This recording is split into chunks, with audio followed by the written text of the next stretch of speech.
editing stuff. Oh, I'm when sure. That doesn't happen overnight. Yeah, when I'm just a country dude from South Carolina. No, you're doing a great job. And all the stuff you're posting on Facebook looks great. Yeah, I found this AI program that when I post the whole video to YouTube, Yeah. it'll clip it out.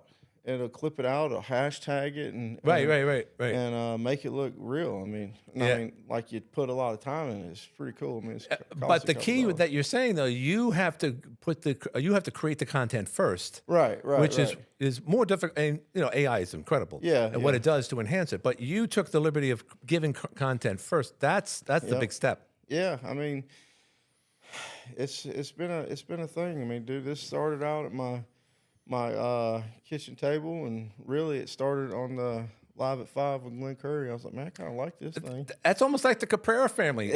Frank was selling cars at it from his kitchen. Yeah. And that's how it all started. Yeah, man. But look, so I've been seeing you since I moved to town. I saw you doing Widrix commercials. I've heard your voice everywhere. And then I finally got the courage to walk up and talk to you while you're taking pictures on the cruise. Yeah. And I was like, man, this is the guy.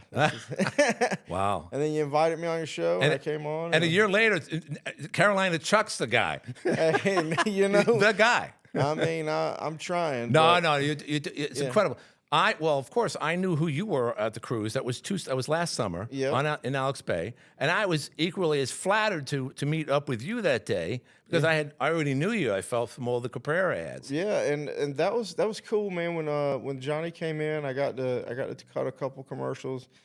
He said, "All right, you just they sent us in there with like a bunch of sales guys. The first one I did." And I said, "Hey, it's Charlie Winburn, FX Honda." I didn't know what to do. Right. And then they said, "Well, we'll let you do your own 1 minute spot." And I came on, I did one, and then I kind of was like, "Yeah," I knew kind of how to brand myself. I had to brand myself, and I know how to sell. I know how to make an ad. And then one of my customers said, "Hey, Carolina Chuck, can you do this for me?" I said, "I like that." Wow, so the next came time from a customer. I got on the radio. Matter of fact, he called me the other day. I got to call him back. And he wants royalties to that. Yeah, probably. And then I got on there and said, "Hey, y'all, it's Carolina Chuck," and then just went wild with it. It was pretty cool. Well, there it is. And of course, and not to mention the show. Yeah. But you and Nigel doing the ads still, going back and forth. I finally was like, dude, we got to get on the radio and do one together. It sounds great. And I think it took off. I love the part where you talk about the North Country and all this stuff over the last year, 2 years now. Yeah. And then Nigel says, "Oh, it's fall. There's a lot of things to do around here," and you go, "Like what?" What do you mean? You knew all this stuff. Yeah. So like what? Right. So we just kind of fed off each other. And just again, it's radio. It's theater of the mind. Most of it is mindless. And I mean, honestly, Nigel's been a big part of bouncing ideas off. Yeah, of me. It shows. Yeah.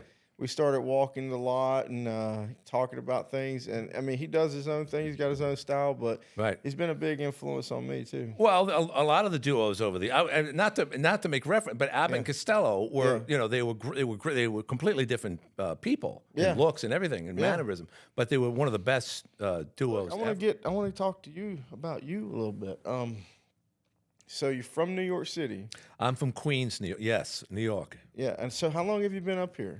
I came up here in November 13th to be Felix Unger's date from The Odd Couple in 1988. 1988. And at that point, I had been in Connecticut for a couple of years. But prior to that, all my life I lived in Woodhaven, Queens.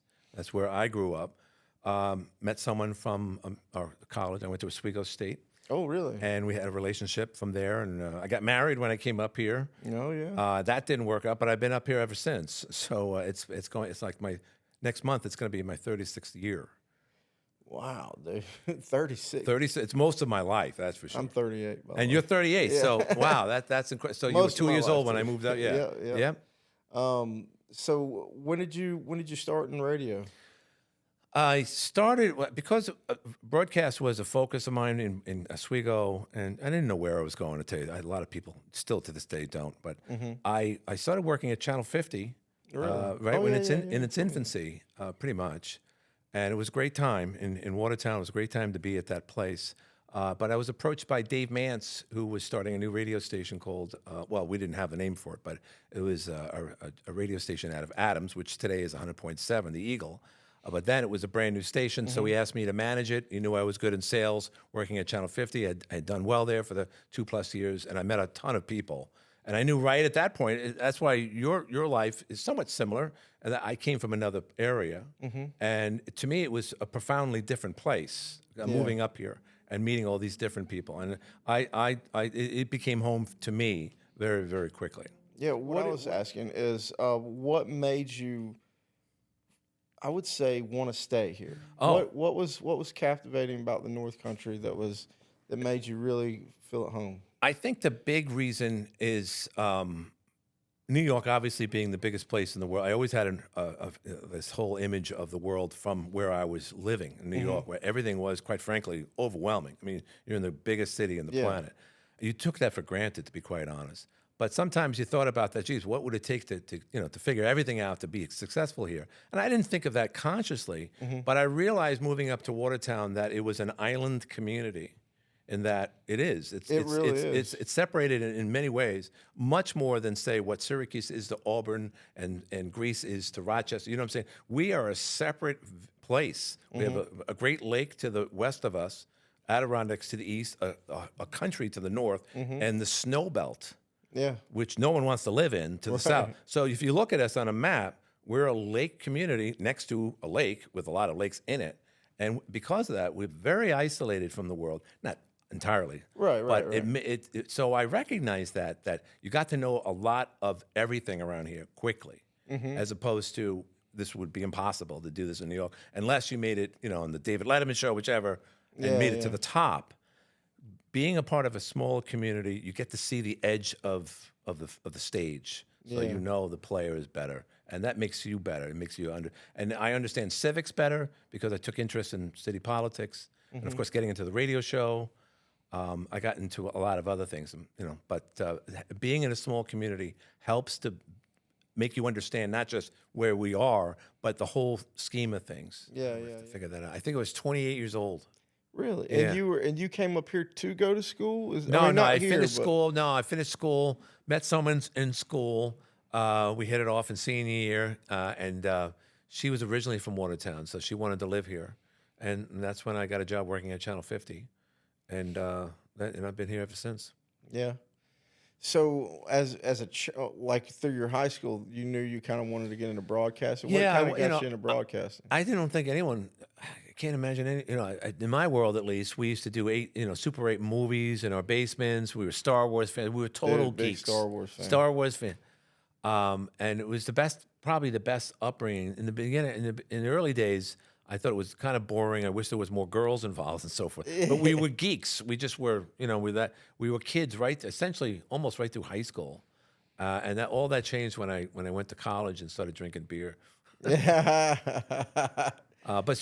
got I got a taste of living away from New York as it was in Oswego. So that kind of helped. And then I was looking for jobs in this area. I applied in Syracuse and Rochester. And Channel 50 had an opening as a salesperson, so I started working there. And what made you want to get into sales? It was just the job that was available? It was the job that was available, and other qualifications. Coming out of Oswego with a communications and an art degree. Yeah. It just I needed to really prove myself in another area. I never even thought of sales, to tell you the truth.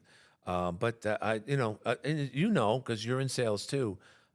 Every day is a different day. Yeah. But in the creative process, which you also possess because you like doing this, it's good to sell the fact that you're doing this, and it's an easy sell. Because I would dread selling something I don't like or don't get excited for. Right. You know what I'm saying? Yeah. Exactly. I'd be. I'm not saying I'd be bad at it. I'm thankful that I'm in the creative process at all times. So when you do the commercials with Johnny and so forth, that's the creative process. That's like looking forward to gym class or art class for me when I was a kid. That's something to look forward, and that gets you excited for in my opinion, I'm sure you agree that's more fun. Yes. And it's a great way to let people know who you are too. Yeah, it's pretty fun, and that's kind of what happened. Is I kind of fell for the marketing side of things of sales. I was like, I like that kind of part of it. Especially now with podcasts, Mm-hmm. and of course you're on TV. Not many people have that luxury, but all this stuff is streamed afterwards, Yeah. and that's become a really, really competitive area. Most of it's political. The other stuff is crazy, and 90% of it is unwatchable. Really, Right. but but it's you only get better. Like you couldn't have dreamt thinking about what 2 years ago what you're doing right now, and you're Right. only getting better. What you're showing me here, this is not. I know this isn't easy. What you're doing here, No. and you're doing it, which is remarkable. Very Yeah. good. Very Well, I very appreciate impressive. that. I mean, you've obviously spoke up and helped me out, especially with the audio. When did the Live at 5 start? Live, like I said, it started 2 weeks before 9/11 Okay. in 2001. And it was incredible because it was, we were talking about stupid stuff, political, mind you, local. And then the biggest thing in the world happened. So that took up a good, year or two of and then the wars and, Fort Drum's involvement. So the show was really political in the early 2000s for obvious Yeah, reasons. yeah. So it Yeah. got more and more. So plus it's on AM 1240 with Sean Hannity and all the other Republican pundits. So I try to mirror that, but also talk about local stuff. It's hard to talk about local stuff though anymore. Local politics. Yeah. Because Yeah. it's the same old, same old. I wish them well.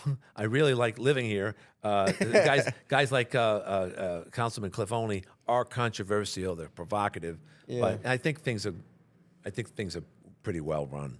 Yeah. Going, Man, and when I'm telling you, when I'm sitting in your studio watching you go and hit all them things, I'm like, wow, it's incredible. So it's really it's the phone mic, and I got to pot up the music and on and off, and my microphone. That's and people calling in, like I said. Yeah, but you're sharp, dude. Oh, gracias. Thank you. You're and you kind of keep it pretty funny too. It's serious stuff. Right. But dude, you've had me rolling. I'll catch you every once in a while, and you've talked to somebody in the way you kind of.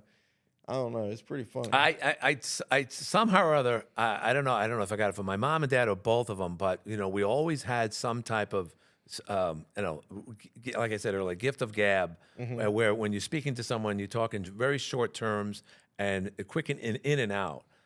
So sometimes that comes across as in your face type stuff, out of the blue. Yeah. And I'm quirky, so I think that, and of course the New York accent, and like yours. That made me a foreigner for so many years, and even to this day, there's not many New Yorkers around here. There are, but not many. Yeah, it is weird, and the thing is I can differentiate pretty good because obviously they all sound different to me. Do they? Yeah, you of course. sound way different than they do, and which is wild. So, did you say your dad was in radio, or No, he just was into the radio? No. I'm glad you asked that. He listened to the radio all the time, either beautiful music or talk radio. And this is, again, back in the 70s when I would hear, I'd be at home and he'd be doing the bills and so forth. But for 25 years, he was a New York City police officer. He worked at the 75th Precinct in Brooklyn during the worst possible times, by the way. But he was a cop, and I had a lot of, the family had a lot of cops, cousins and uncles and so forth. But he did that for 25 years and then started a completely different career in sales himself when he retired from the police department in 1978, and it changed his life. He got into sales. He started selling trucking routes for this company called Mercury Trucking. It was in Queens. It was on the river, and then he got into selling insurance for his Knights of Columbus, something he was part of for many years, and he made a very good living from that. But he learned that he should have been a salesman from the beginning. But he became a cop in 1952, and he stayed that way until 1978. I'm going to tell you something that's kind of wild. My dad was also a police officer. Was he? Yeah, he was chief of police. I was I was kind of a celebrity when I was born in Great Falls, South Carolina, a really small town. Right. I was in the paper a couple times as a little baby. Yeah. And everybody knew The me police down chief's there. son, yeah. Yeah. And were you like Giuliani's kid when he waving in the background? yeah. So anyway, he stayed down there. He was the chief of police for a few years. I think for about 4 years. Until I was about 4 years old. Then we moved up north. He wanted to get closer to Charlotte, I guess, and he wanted to. I don't know. He's inspired to get out of the small town, but he ended up moving to another small town where he became the captain. And then he ended up on the sheriff's department and became friends with the sheriff. We were always out at his lake house Wow. as a kid swimming. But what I was going to get to is how your dad was into the radio. My dad got me into the radio because he used to listen to John Boy and Billy. Right. Who are And he- still on, aren't they? Yeah, and then he would write into them and they like some jokes. I don't know. He'd tell me some stuff. But Was he Jackie the Joke Man? yeah, I don't know what he did, but he had. I guess he had met. I don't know. He talked like he knew him or something. Yeah. And then I listened to John Boy Billy, and I was like, man, I really influenced me on the radio side of things. I think about it often. And so I thought that was kind of wild how your dad was a cop and got you into radio and I'm too. glad too because that was talk radio back in the day. And I forgot to tell you, he went on a whole nother career path as well. His dad was a plumber, right? So my dad did a little plumbing on the side, but I guess that was, I don't know. He wanted to do something extraordinarily different. Right. He got his wastewater license, and his water license became the wastewater treatment plant manager for Clover, South Carolina, and then did all these other side EA services and stuff like that. But yeah, he went that way and retired from the town and got state retired. Well, all that police stuff too. So it's kind of neat. So a lot of parallels. Yeah. We talk differently. Yeah. We married somebody from up here. We married from. That's a big thing. Yeah. What else? I mean, we're gonna die the same age like know. everyone else in the last couple of You days. got to keep. 83. No, she did a downtown news segment which plays here on NBC 45, and she talked about Founders Rock and how Public Square. Was that her on That's there? her. That yeah, was you Vanette. do a really good job with that Well, stuff. I gracias. like when I catch you on there. It's really interesting. It's been hard for me this summer to do more. I'm going to do one on the new fountain. The new fountain came back, so I did. I'm working on that. But the other big thing is this Joe Foy across the street at the old Strand Theater. You don't remember it as the Strand, but this big construction project in Franklin, right behind me, on Franklin Street. That is unbelievable how much. First of all, it's a huge multi-million-dollar project, but it's going to transform downtown. It really will. Yeah. And it's going to help where where you're sitting right now. You're in a perfect spot right here. So that and the that little investments. cool thing they got on the roof over there. Did you see that? I knew they were going to build. I haven't seen that. It looks like an I outdoor don't know patio. what it is. Yeah, it looks like an outdoor patio, which is It's going to be super cool. spectacular. Yeah. So my next downtown news will be a follow up of that. What it looked. I did that back in January, and they were just pretty much getting started. Now it's coming to fruition, but that whole block is going to be. I really do like the down. I really do. Like Yeah, no, you are coming, Chuck. You are coming at a perfect time. That is, if we don't get into World War III. Right. But we do have a fort here, for better or worse. It might be a target for Putin if any of his missiles actually work. Yeah, dude. I think or about we'll that be fortified a lot. because of it. Yeah. Came back up here. Yeah. Or Well, up here. yeah. But- And you love it. Yeah. And but again, it does help to have that little extra component, especially like what you're doing here and social media. That makes you it makes you feel better waking up every morning. Yeah, you kind of do something you're passionate for, Right, man. right, Like I'm right. not. Yeah, it's really. I mean, I like it. I really do. It Right, is- I'm sure. Yeah, it's a rush. Not to mention you're a boxer. Yeah, yeah. And that was something you were saying earlier about how you liked doing the talking, how you like talking on the radio. Yeah. You like that. I found that I thought about it. I was a pitcher when I played baseball when I was a kid. Yeah. And I was a pitcher, as a catcher, and then I always liked not the spotlight, but I like the pressure. I thrive under the pressure of being out front. Like You know what I mean? right now in the playoffs. Yeah. Yeah, the playoffs are huge. Braves had Just on. the Mets yesterday against your Atlanta Braves. Yeah. I don't know. Did you see? You were probably working. Yeah. I was playing a little hooky, to be quite honest. But I wanted to see it because if both teams split, and both teams wanted to win the first game, but they put in their starters, and the Mets were losing 3-0, and then they went ahead, and the Braves went ahead, and then the Mets went ahead in the ninth inning, and they almost lost it in the bottom.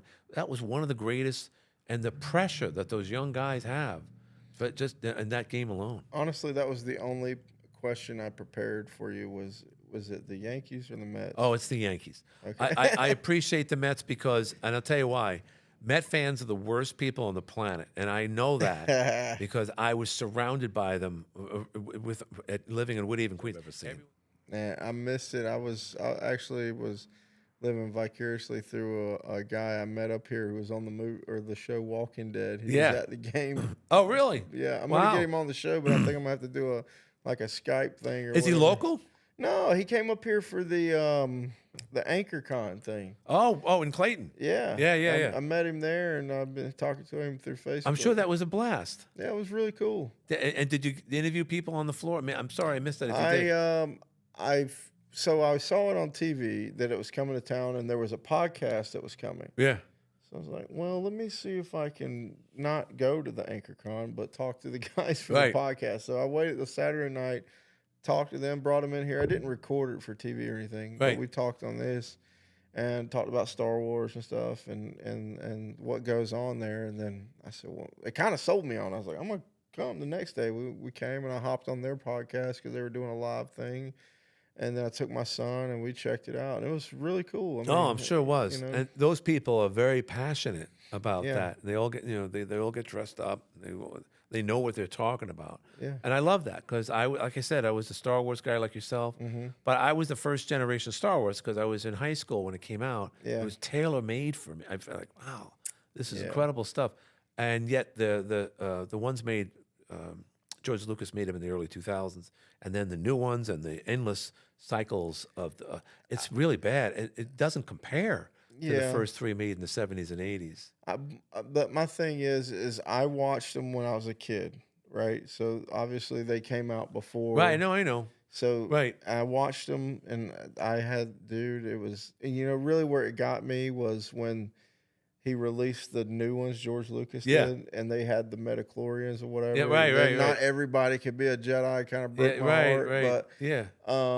But I'm a fan, man. And Like Jar I really- Jar, it was yeah, really bad. It was awful. weird. I got out of it till I was honestly right about 30 years old. I got back into it. So you appreciated the ones that were made before you were born then? Absolutely. See, I now was that's a big good. fan of those, and then they made the remake where they added a couple of little digital. Yeah, I didn't scenes. like that. Yeah, I mean, Jabba the Hutt was okay, I guess.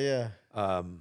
But yeah, I was a fan before that. I watched Right. them all over and over and over and over. My brother, he had them all on VHS, and Yeah. he's a little bit younger than me, but he watched them. He had all the books. So you understood that, Yeah, even no, as I kids, understand the right? value of That's the but original because story. and not to interrupt, but what's interesting is that this whole geek society Mm-hmm. of kids that grew up with the George Lucas ones, and for that matter, the ones today, they love that, and they say the ones made in 2001, 2002, whichever, were superior, and that the ones made in my Yeah. time were inferior because they didn't have CGI effects. It was too campy. Yeah. It was like a Western in space. Really, that's what Star Wars that's was. what it It was is. a Western in space. Yeah. But now the third series with Samuel L. Jackson, everyone's in hoods. Yeah, Everyone yeah. has hairdos that take 8 hours to do.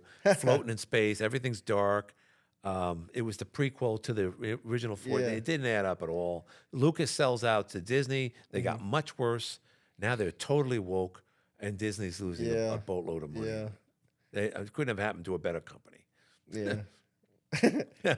All right, Glenn, that's enough right there, bro. How long are we on? We did 1 hour and 11. Okay. That's good. Is that good? That's good. I got to turn it to 23 minutes and 55 seconds. All right, so by the way, I hope JD Vance that starts in a little bit. Yeah. Oh, yeah. So I got to go home and watch that. All right. Hey, good. Thank you. Much success. Yeah. No surprise.